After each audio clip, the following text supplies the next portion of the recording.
It's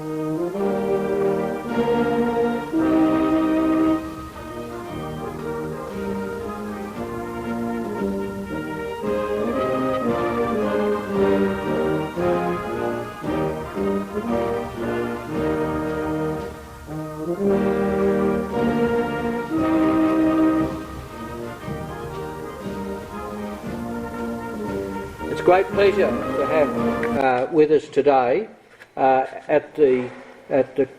when I went through the Fleet Commander, the Command Australian Fleet, to say we wanted an update on the amphibious operations and tactics. We ran a very successful seminar on the amphibious operations, standing up the new capability. It's a capability we had in the First World War, it's a capability that we had in the Second World War, but we were standing it up now with the new landing helicopter docking ships. And so it's a great pleasure to have with us Captain David Tietzel, CSM, Royal Australian Navy, Deputy Commander Flotillas, and with him Colonel Kim Gilfillan, CSC, Commander Landing Forces. And I'll just briefly introduce you to both of these gentlemen. Captain David Tietzel's had more than 31 years service in the Royal Australian Navy. I won't go through all the ships that he served in because there's been quite a lot, but he's a principal warfare officer, and he's been the captain of HMAS Warramunga, and he's also been the executive officer on HMAS Adelaide for two very rewarding years. As they stood up, the landing helicopter docking capability came to life. And of course he's also been the head of Maritime Warfare for Training Authority, Maritime Warfare at HMAS Watson, where again he had the rewarding duty of overseeing the warfare training of the Navy's warfare officers and sailors. And at the last lecture we had the CEO of HMAS Watson who came to our lecture. And Colonel Kim Gilfillan was awarded a CSC in the Queen's Birthday Honours List recently, and we congratulate him on that. He joined after he joined the Army and graduated from Duntroon. He went into Army allocated to Australian Army Aviation, and he's qualified on Squirrel, Kiowa, Lynx, Tiger, ARH, and the MRH Taipan helicopters. He served on operations in East Timor on 4 occasions. While he was he commanded a British Army Lynx detachment on Operation Talek in Iraq in 2006, and on exercise Telemann Sabre, night 2017, he commanded Battle Group Pegasus, which was an integrated coalition task group from the Australian Army, US Army and Royal New Zealand Air Force, comprising over 500 soldiers, airmen, 36 helicopters, which delivered concentrated reconnaissance, attack, medevac and air assault, are part of the combined land forces. So he comes with a great background in amphibious operations. So would you please welcome to the stage our guest speakers today. Thank you.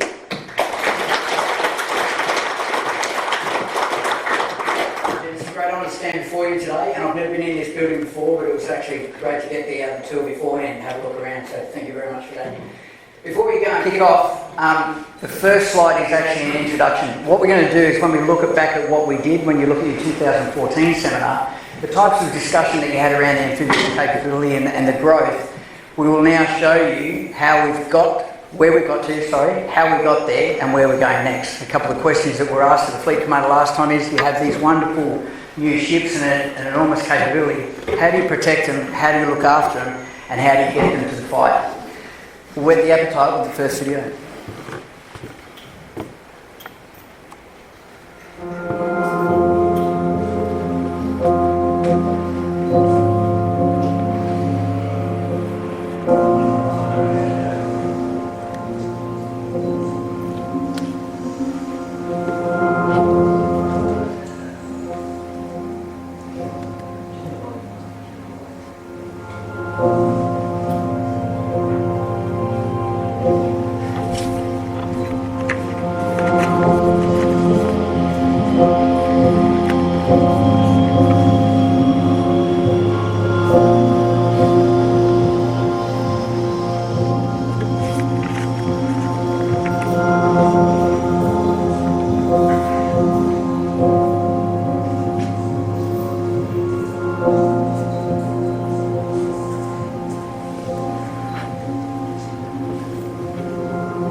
Good afternoon. As introduced, thank you very much. My name is Captain Dave Tietzel. I'm Deputy Commodore Flotillas in Sydney at Fleet Headquarters.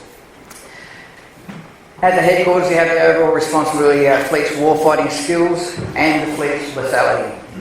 And also, the planning and design of our annual exercise program, the task group workups, force integration training, mounting, as well as the task group certification, and we'll cover some of those points.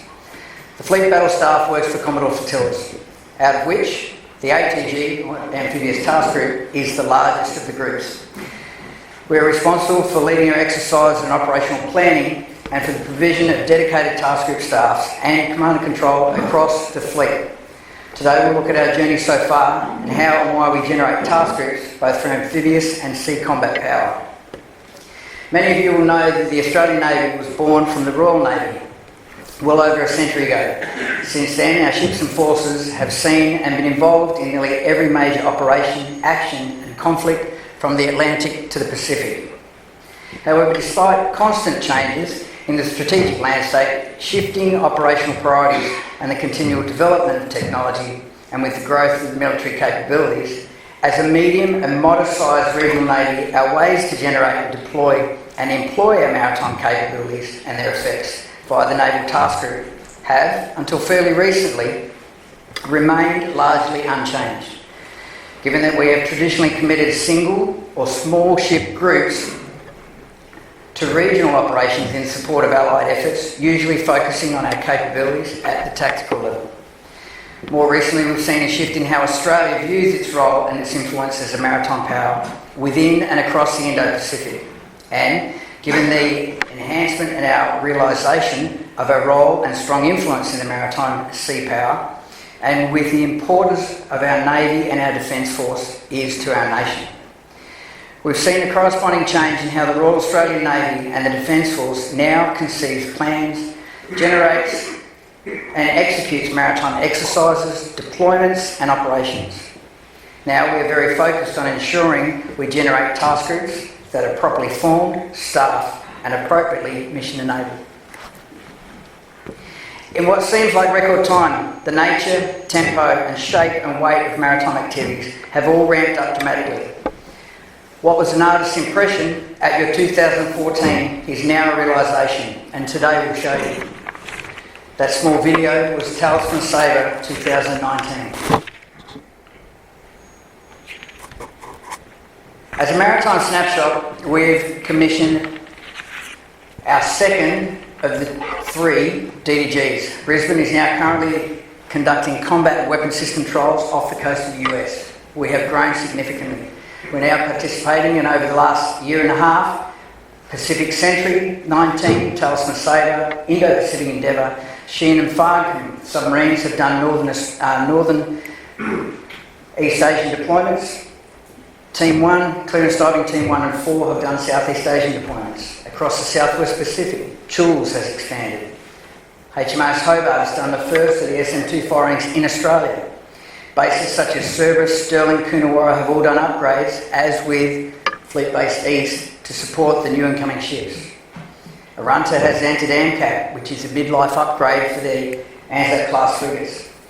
Northeast Asian deployments have also been conducted by Deschano and Collins, Hobart, Parramatta Stewart, Diamantina and Gascoyne, the mine hunters, Toowoomba, Sirius and Lewin. Back out in the southwest Pacific, Choules, Adelaide, the patrol boats and SMLs. In the MEO, we've had Clearance Diving Team 1. We've also had Toowoomba, and we've now formed the new IMSC, which is the International Maritime Security Command. We've done Pacific Vanguard exercises off Guam, which is for high-end warfighting, and all of this while continuing Operation Resolute of the Northern Borders. HMAS Toowoomba deployed to the Middle East, as I said. Ballarat is getting ready to go, and a deployment pattern that we've been maintaining and repeating over the last 30 years. All at the same time, we're doing major task group deployments each year within the Indo-Pacific region. And the first was a Sea Combat Task Group conducting the Northeast Asian deployment, while the second saw the LHDs as the centrepiece of Australia's role in promoting maritime security and command and control support throughout the region to exercises such as RIMPAC, government-directed operations for APEC Assist in PNG, and each of the 3 last Indo-Pacific endeavours. These annual deployments have formed the backbone for an unbroken chain of exercises and operations that has seen an average of 60% of the Navy's major fleet units at sea at any one time. All of this represents an unprecedented peacetime rate of effort. However, the shift in focus and new pathways and this integrated rate of effort and up-tempo is not without challenges, costs, risks or pains. So much remains to be done and a lot more progress needs to be made before we can be satisfied that we've gained the means necessary in terms of measures, skills, experience levels, and ultimately we have to make sure that we have sufficient resources to generate the capabilities to meet our current, ongoing and future tasking requirements in terms of people, money and time, and in the face of other competing requirements, this continues to represent a significant challenge for the fleet and the wider defence organisation. Next slide. Historically, the RAN has operated as an adjunct to formations commanded by our allies. We provided our platforms to operate under the command of either senior British or USN commanders. Later, we formed large groups of ships for training, exercises and routine deployments for either defined periods or defined tasks. Well, these formations were often supported by staff from the RANC training group, which was the core of our most experienced warfare and tactical experts. It would be a stretch to call these formations or task groups in the modern sense. While they were suited to the capability requirements of the tasking of the day, taking a contemporary view, we can now see some significant shortcomings in the way we fielded them in terms of their preparation, equipment, manning, C2, enablers and certification. Put simply, we now look back and see how much better we can prepare our maritime forces and task groups to ensure we build, deliver and deploy them to be more capable, flexible and sustainable. While these arrangements served Australia well in war and peacetime for many years, it became increasingly clear post the 1980s that we would need to expand our capabilities to support a greater regional maritime security burden.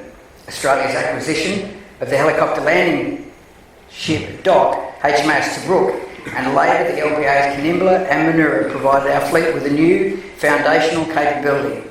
While amphibious in nature, the capability was predominantly employed with troop movements, sea lift, transport, regional assist, and HADR, humanitarian disaster relief operations. Nevertheless, we realised early that this capability would need a dedicated staff capable of managing the complexities of the amphibious-related work, including effective command and control architecture to support it.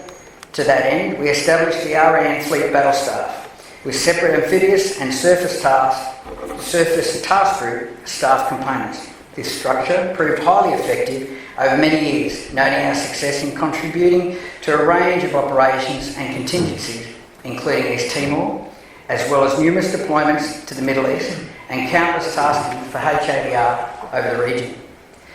However, the changing strategic balance in the Asia Pacific over the recent years caused us, and continues to cause us, to rethink and readjust our approach to maritime operations, particularly in a joint and a whole-of-government sense. Successive Australian government defence and foreign affairs white papers have highlighted both new risks and new opportunities across and within our region. These risks and opportunities now require more visible, active, engaging and assertive maritime strategy and policy framework. A posture that recognises Australia's need to engage more closely across the Indo-Pacific while being prepared to compete if necessary, ready to contest and protect our critical maritime interests. Next slide. In recognition of this, our government is delivering the largest acquisition program in the history of defence. So within a decade, the ADF capability portfolios will have delivered 2 LHDs, 3 of the world's most advanced Aegis air warfare destroyers, new ASW frigates, new OPVs, 2 new tankers and their dedicated staff capabilities, as well as the MRH-90, the MH-60 Romeo ASW helicopter, the P-8 maritime control aircraft, Joint Strike Fighter, F-18 Super Hornet and Growler, and the E-7 Wedgetail. I list these platforms not to highlight them in their individual worth, but rather to point to their collective capabilities and the contribution they will make together to the Joint Maritime Task Group. A task group that will usually be centred on or around our LHD, either for regional peacetime activities or for force projection in an amphibious operation or supporting sea combat. But in either of all these cases, they will be providing the C2, flag facilities and network enablers vital for task group operations. As well as platform enablers and equipment considerations, the LHD capability also need a new and much bigger staff. Such a staff would need to provide greater levels of knowledge, know-how and skill. This saw the massive expansion of the Amphibious task group, largely enabled at the expense of our surface task group and through the provision of a larger number of army positions and people, as well as new and bigger ATG. We also stood up a permanent maritime component command element, or the MCCE staff, which is part of the deployable Joint Force headquarters at the Niagara Barracks in Brisbane. This is to support the commander in his role as the ADF Amphibious lead. As we expand into that, I'll now hand over to Cliff to talk more about the amphibious capability from a task group perspective.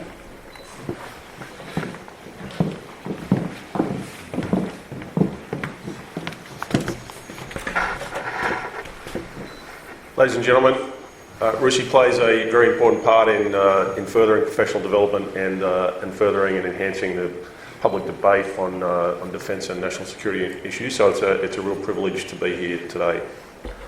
I might just spend a couple of extra minutes recapping on some of the history. I think Operation Morris Dance back in 1987, where Australia sought to respond or be in a position to respond to a coup in Fiji, but was challenged to do that, really set the trajectory that we're looking at finalising this year. The requirement to be able to put a company group ashore to launch up to 6 helicopters. That you can see that's the kind of metrics behind the design of the LHD. Obviously, there were subsequent acquisitions. There was East Timor in 1999, and a range of other things on the trajectory. Before I go too much further about the ATG, I thought I might just discuss the primary operating environment, and I would say that what Dave and I are going to seek to do today is not to talk for too long. Maybe 30 minutes, and then allow you questions so we can provide answers to the things that you're more interested in. In the 2016 white paper, the government identified 3 key strategic defence interests. The first being a secure, resilient Australia. The second being a secure near region encompassing maritime Southeast Asia and the South Pacific. And the third being a stable Indo-Pacific region and rules-based global order which supports our interests. Clearly, the Indo-Pacific and the thousands of islands that make the archipelago to our north are of great interest to us from a secure and stable region. And clearly as well, the maritime trade routes that underpin our prosperity, and of course those of all of the countries in the region, are a vital part of us being able to maintain our economy and our prosperity. The Chief of Army back in 2012, so just before your 2014 seminar, said the foundation of Australia's national security is a maritime strategy. The emerging amphibious capability is a key element of realising a mature, truly joint national maritime strategy. And I think that that identification of the archipelago to our north, which we clearly had to fight through in the closing stages of World War II, and for which we have a range of really important partners in the region. Our ability to be in that region is key, and of course you might also call it a littoral strategy because it's a whole lot of land masses and people and population centres, but separated by water, and that brings the joint approach to being able to project force not just in the maritime sense, but in the joint and land and air sense. There's a piece there about global amphibious players, and I really just highlight that clearly the United States is the largest player, but at least 50% of the global players in the amphibious space are in the Indo-Pacific. But also, I think, other than the United States, Australia now with 3 major amphibs is really competing quite strongly with the other players in the region in their ability to project force.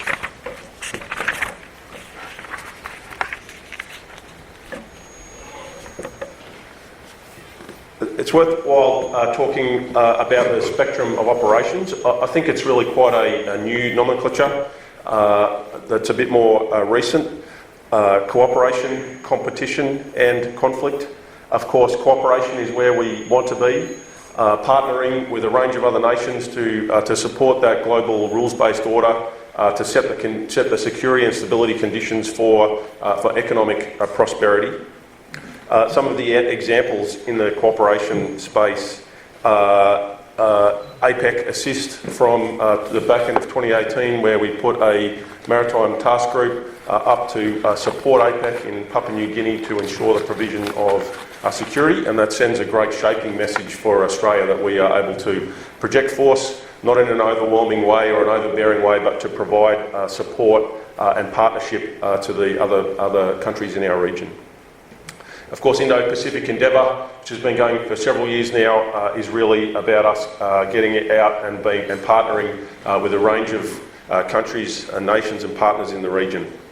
And Fiji Assist being the first outing for the LHD in 2016, fantastic example of what the kind of capability from a humanitarian assistance and disaster relief capability we now have in the ADF to support our government, both at home and abroad.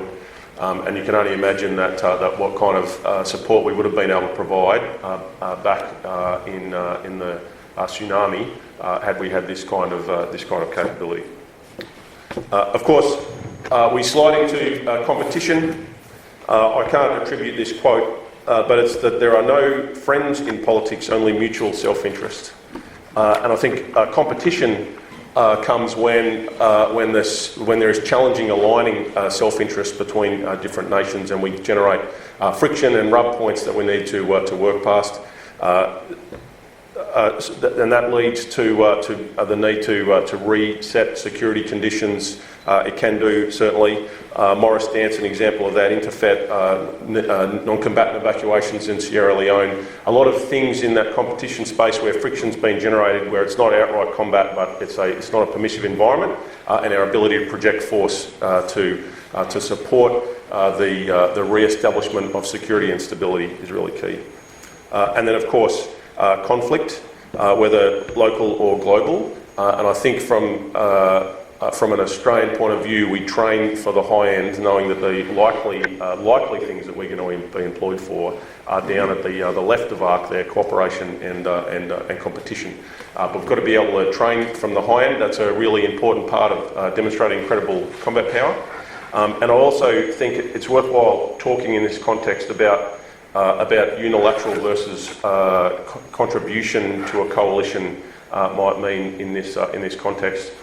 I think Australia has largely been at peace for many years. Our ability at a peacetime setting to fight a war, the limits of our unilateral force projection are probably more on the left-hand end of the scale, but we could contribute to a larger coalition vis-a-vis we practice in exercise Talisman Sabre. Slide that, please.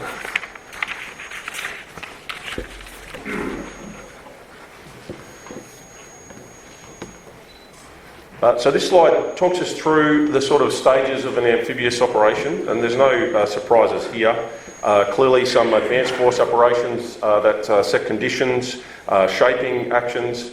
We need to establish sea and air control, and that's a lot of what Dave was talking about in terms of being able to manage risk to our own operations and also set conditions effectively for what an adversary force might do. Movement to an amphibious operating area, the conduct of our own pre-landing force operations, which are about setting local conditions and building understanding of the local conditions necessary to support what then becomes the amphibious action.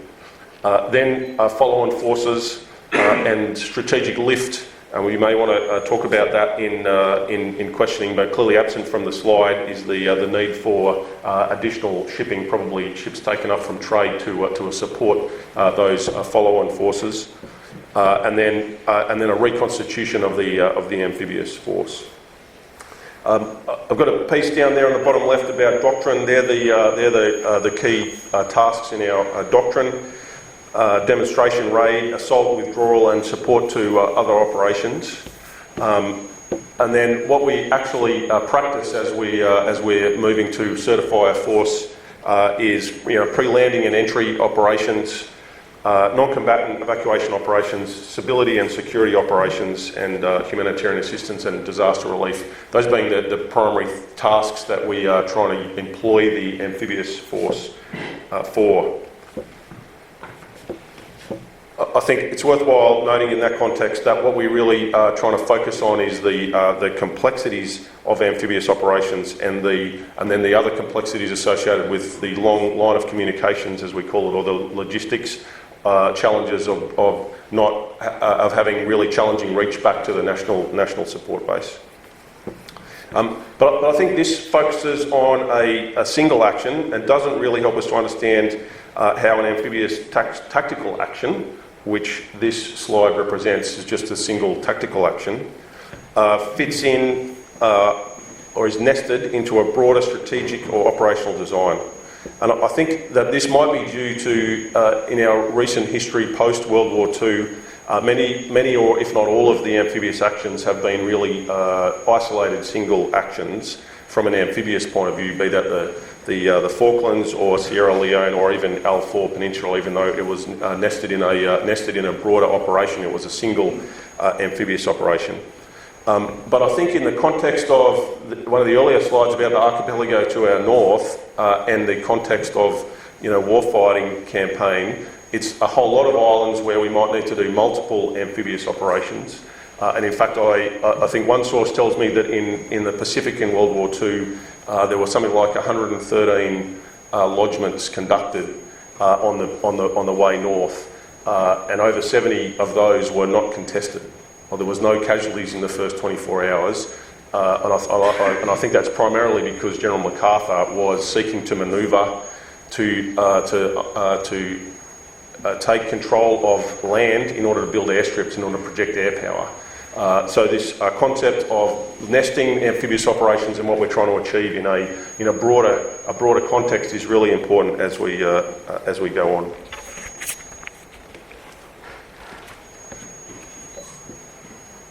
And that really talks, I think, to littoral manoeuvre and an understanding of whether what we are trying to support is a land strategy or a land component strategy or a maritime strategy. And I think that amphibious manoeuvre can actually support both. And I think if you take a large landmass, then we could employ amphibious manoeuvre to support a larger land campaign. Or if you conceive of the whole archipelago to our north, then amphibious actions could be considered in the context of a broader maritime campaign to achieve a different outcome.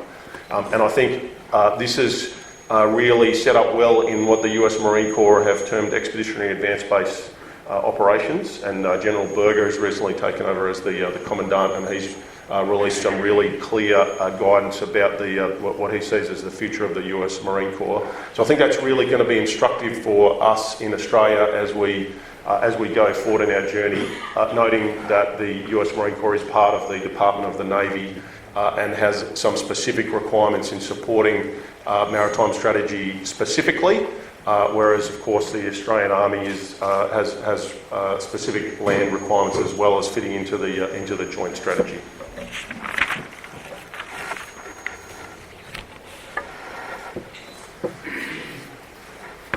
So I think this slide goes to the heart of some of the questions that Dave and I got before during lunch, which was about the risks to the conduct of amphibious operations. And I mentioned before, in this context, the terms unilateral and coalition refer to whether Australia is conducting a unilateral action, and therefore where Australia would need to provide all of the critical enablers to support the broader operational design, or whether we are providing a contribution to a larger coalition where we might be able to rely on an alliance partner to provide some of those critical enablers. Amphibious operations by their nature are complex and challenging. They're complex because of their deeply joint nature and the seams between domains, and particularly between the maritime domain and the land domain, conducting command and control across those two domains. And of course, challenging because of the physical obstacles that must be overcome. None of our land-based vehicles or equipment survive well in the sea. It's a real obstacle for us to get our equipment both onto a ship to start with, then sail and set the conditions appropriately, and then be able to put it ashore to do what we need to do. So amphibious operations are complex and challenging anyway, and then they're going to be conducted always in the context of a whole of a government approach to what the mission and the purpose is, whether or not the military is supporting another government agency like DFAT in a non-combatant evacuation operation, or other government agencies might be supporting the military in a particular way.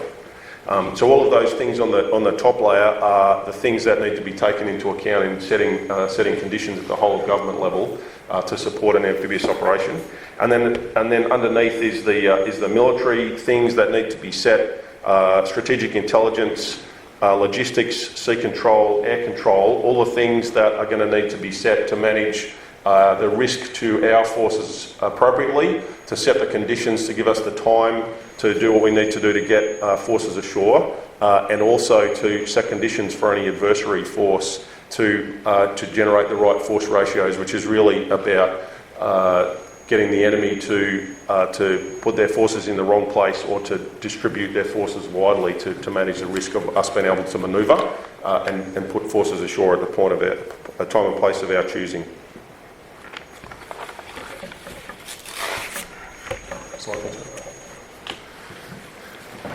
So now I'll come to the sort of a bit more of a specific update about the Australian Amphibious Force.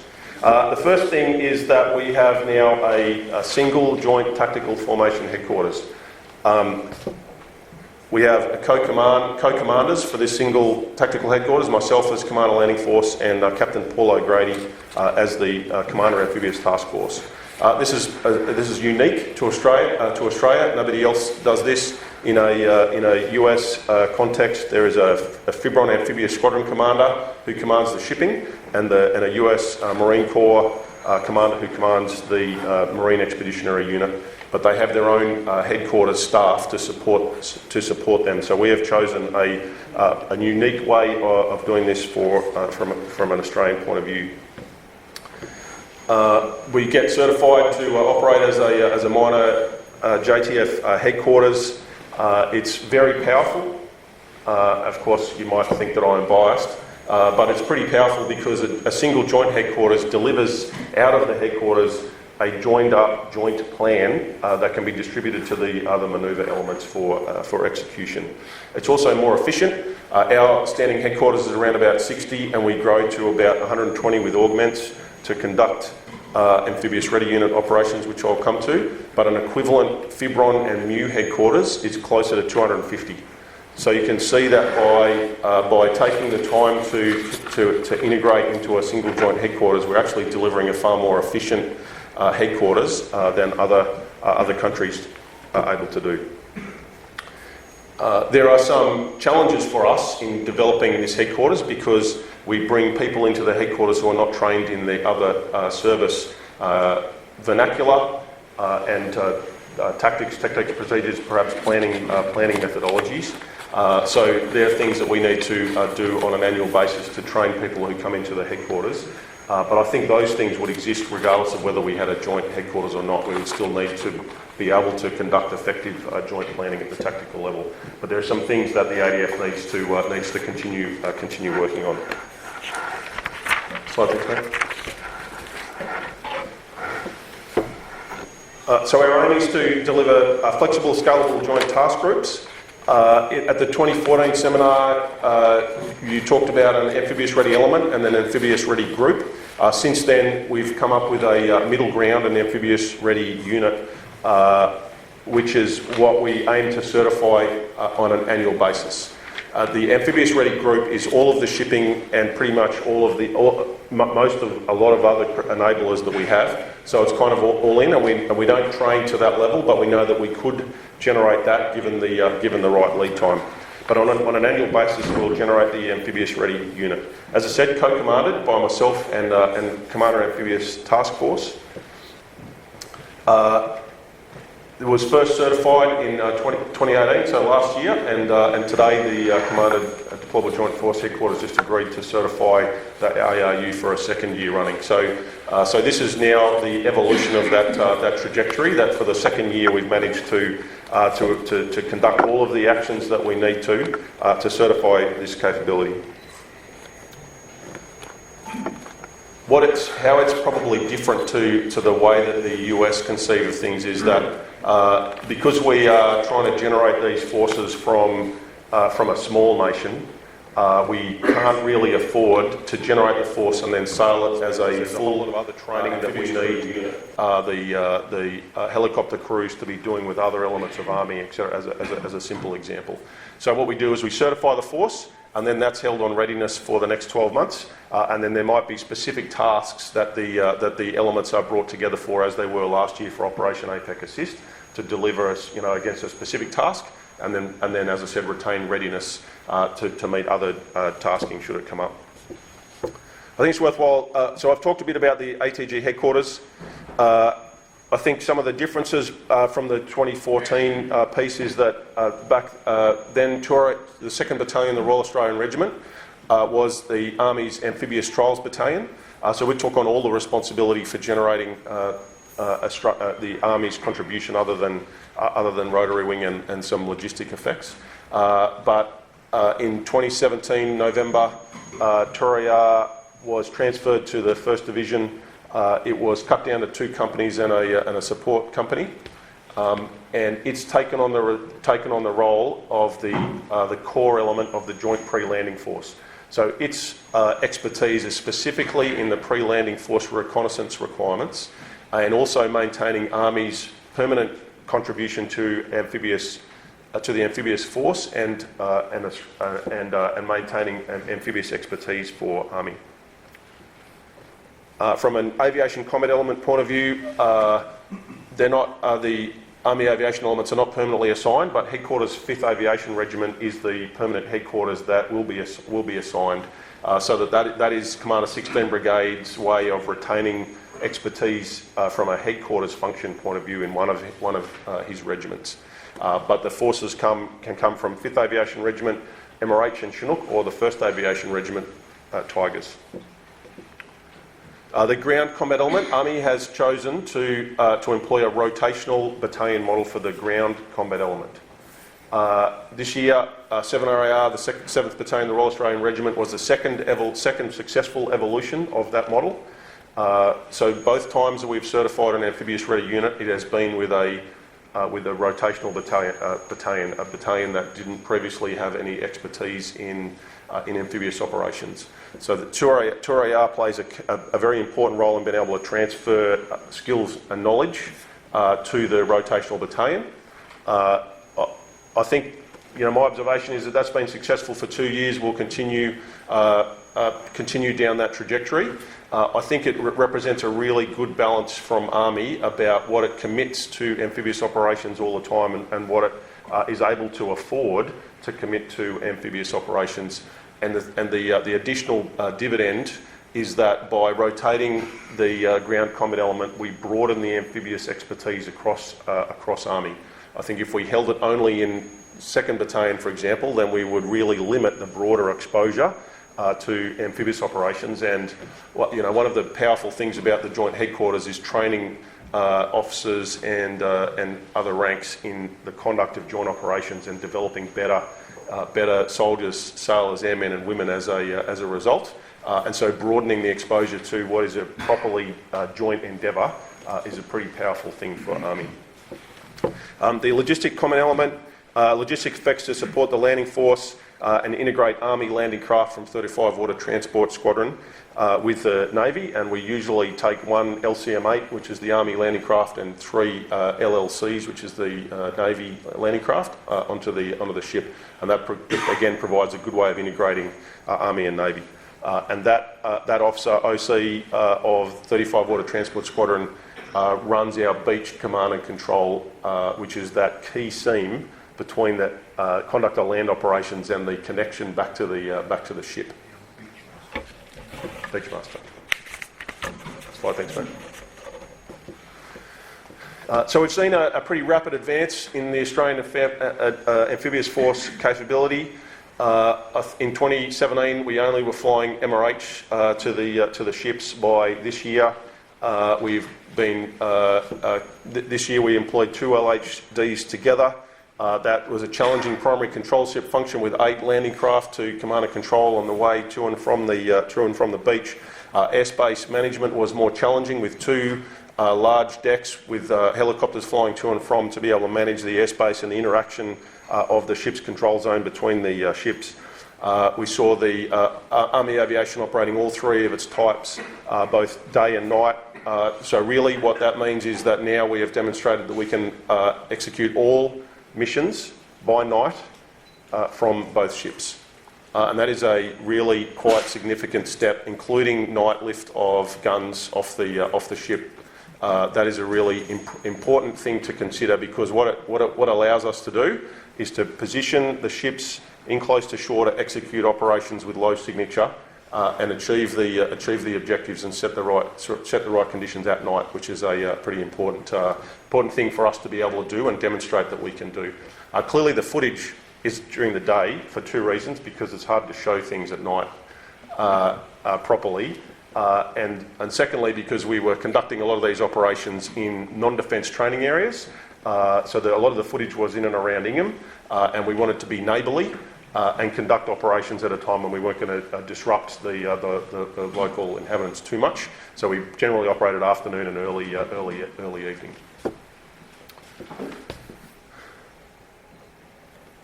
And I think, I don't want to belabour it, but I think Tiger is a really important thing from a strategic point of view for us to be able to demonstrate that we can employ forward off the shore from these ships. And Tiger actually sailed in Indo-Pacific Endeavour this year, was C-17 into RAF Butterworth, hopped onto the ship and then sailed around the South China Sea. It's a really important strategic message that we can do this. Mechanised forces, first year of a mechanised combat team this year. That's really important because it's enabled us to progress tactics. A couple of two key things to take away from that is that we can, because armoured vehicles have better mobility than wheeled vehicles, like a protected mobility vehicle, we can put armoured vehicles across the beach first without requiring the beach team to be there, which means that we can put combat power across the beach quickly because of that high mobility. And the second reason, of course, is so that we can get on top of understanding the implications for employing armoured vehicles in advance of Land 400 Army's project to introduce combat reconnaissance vehicles and infantry fighting vehicles. And I talked enough about the rotational ground combat element. In Talisman Sabre, we really honed in on interoperability with the United States.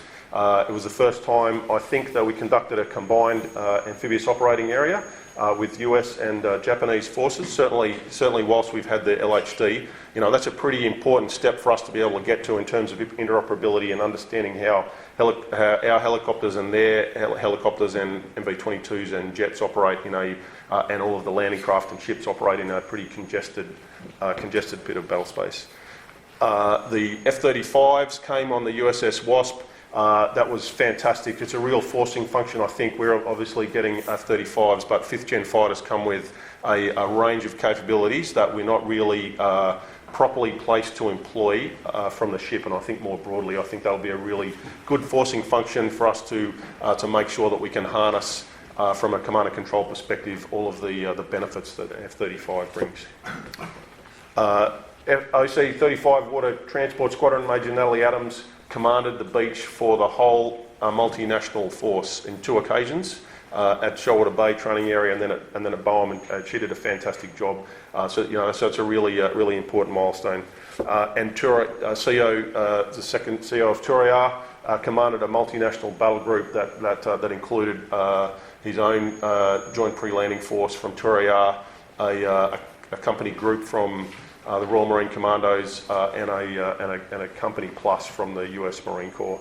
So that was in a microcosm, that was a fantastic opportunity to demonstrate interoperability at the lower level.